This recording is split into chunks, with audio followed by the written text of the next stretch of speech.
Assalamualaikum warahmatullahi wabarakatuh. Selamat pagi ataupun siang ataupun malam buat semua. Ulang lagi anjing. Lupa gue pengen ngomong apa. 4, 3, 2, 1. Assalamualaikum warahmatullahi wabarakatuh. Selamat pagi, siang ataupun malam teman-teman semuanya.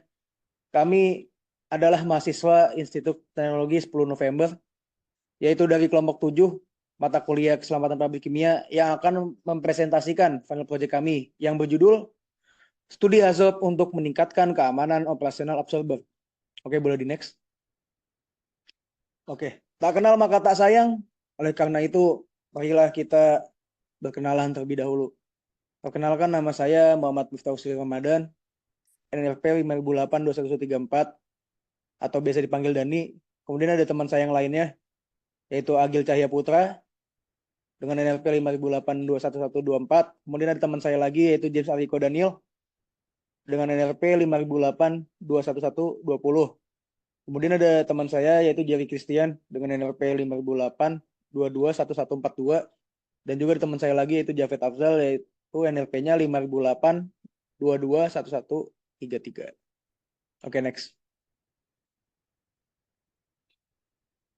Oke, untuk pembahasan Alright. selanjutnya diteruskan oleh teman saya. Ya, terima kasih Dani. Alright, jadi pertama-tama untuk menjelaskan apa yang kami lakukan dalam presentasi ini, pertama-tama kita harus tahu dulu apa itu HAZOP.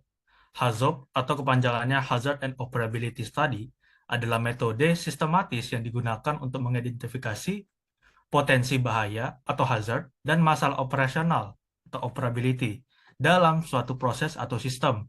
HAZOP diterapkan secara luas di industri kimia eh, seperti minyak dan gas serta energi untuk memastikan keselamatan dan keberlanjutan eh, operasi pabrik tersebut.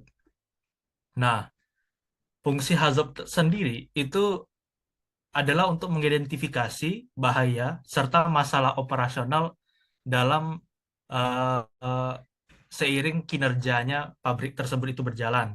Nah, HAZOP ini penting banget karena HAZOP ini digunakan untuk menjadi patokan dalam tindakan preventif terhadap potensi-potensi bahaya.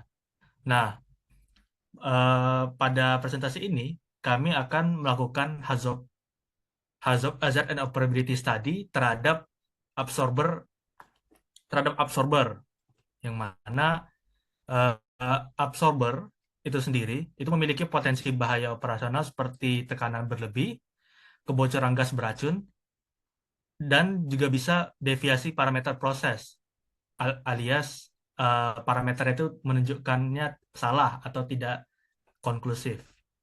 Selanjutnya akan bisa saya jelaskan lebih detail. Nah, untuk absorber sendiri, itu definisi adalah salah satu peralatan yang umum ada dalam pabrik kimia yang digunakan untuk memisahkan komponen gas dengan cairan penyerap yang melalui proses perpindahan massa. Nah, pada kasus yang akan kami kerjakan, dalam study case yang akan kami kerjakan, absorber ini digunakan dalam produksi asam sulfat yang mana digunakan untuk memastikan efisiensi penyerapan SO3 untuk mengontrol reaksi eksotermis yang terjadi serta mengurangi emisi gas berbahaya.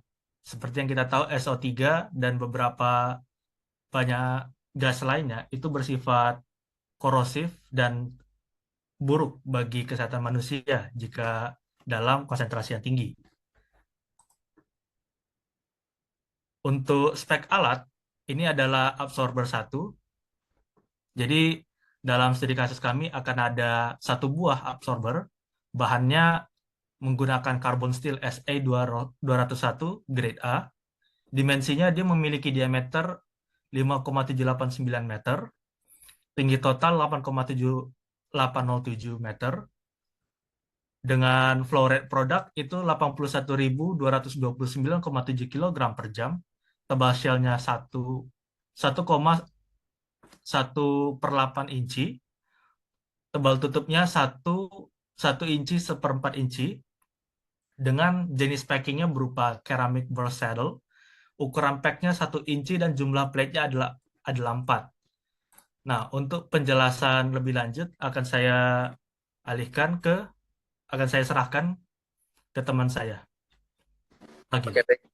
Terima kasih James. Untuk selanjutnya dari unit 230 ini memiliki fit dari 11 stream 11 dan memiliki overhead product di stream 12, bottom product di stream 18, kemudian untuk solventnya di fit keduanya itu dari stream 17. Jadi di sebelah sini juga untuk absorber ini di unit D230 ini mengabsorb dari SO3-nya dengan solvent asam sulfat H2SO4.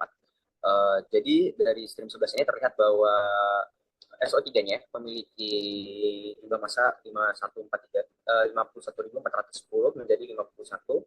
Terlihat di sini bahwa diabsorb sehingga di stream 12 absorber satu outlet terdapat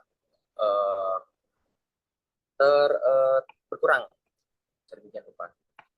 Oke, bisa next.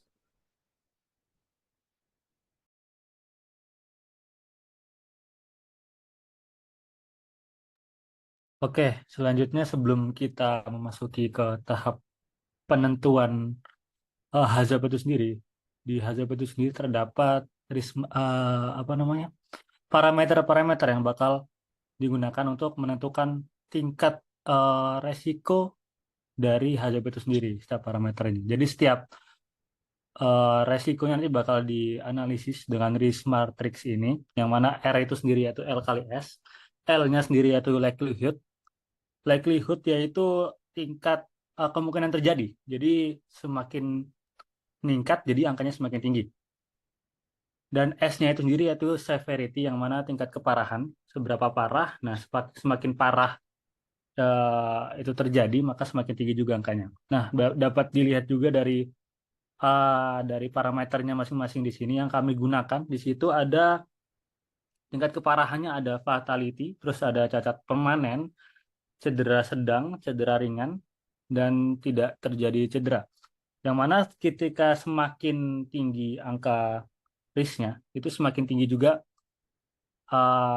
angkanya dan semakin tinggi juga keparahannya. Jadi ambil contoh aja ketika S-nya 2 dan L-nya 2, itu 2 kali 2 jadi 4. Nah, di situ kita bisa ambil contoh 4, jadi di angka 4 yang warna kuning, di situ kecil kemungkinan dan juga cedera sedang.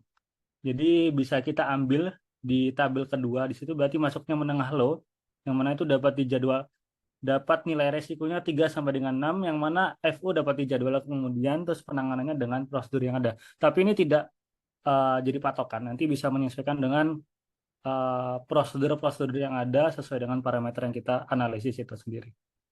Dan dapat diterapkan di hazab setelahnya ini. Oke, mungkin bisa dilanjutkan. Oke, terima kasih Javed atas waktunya. Baik, saya akan menerangkan tentang hazab yang berdasarkan analisis kelompok kami.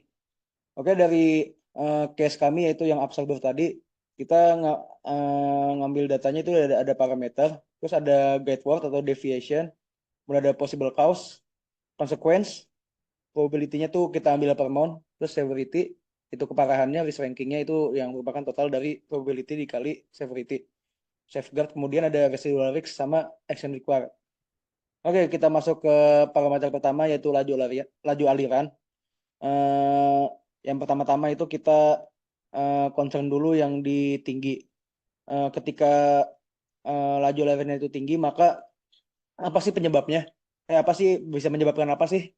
Nah, pertama itu karena laju aliran tinggi itu bisa menyebabkan kegalan pompa. Kemudian katup juga bisa macet, apalagi kemungkinan tidak bisa terbuka. Konsekuensinya itu apa? Absorbernya itu bakalan overloading. Kemudian juga efisiensi absorber itu bakal menurun. Nah, berapa kemungkinannya itu terjadi selama sebulan? Kita ambillah nilainya nilai 2. Kenapa kita ambil nilai 2? Soalnya hal tersebut sangat jarang sekali terjadi. Terus kemudian severity-nya, tingkat keparahannya kita ngambil nilai 3. Kenapa? Soalnya hal tersebut itu menurut kami itu dampaknya nggak begitu parah lah. Sehingga risk rankingnya didapatkan 6, itu di mana dengan dari rumus dari risk matrix tadi, yaitu eh, L dikali S. Jadi 2 dikali 3 itu 6. Oke, selanjutnya itu penanganannya gimana safeguard-nya? Yaitu dengan memasang flow meter atau sistem shutdown otomatis. Setelah dipasang safeguard tersebut, maka residual risk-nya severity sama probabilitasnya bakal bisa menurun. Yang dimana kita bisa lihat di tabel residual risk. Yang probability-nya jadi angka 2, soalnya itu masih besar kemungkinan terjadi. Namun tingkat keparahannya itu menurun menjadi tingkat 1. Sehingga ketika dikali, dapatlah risk ranking 2. Oke, selanjutnya itu apa sih kalau misalkan masalah tersebut terjadi?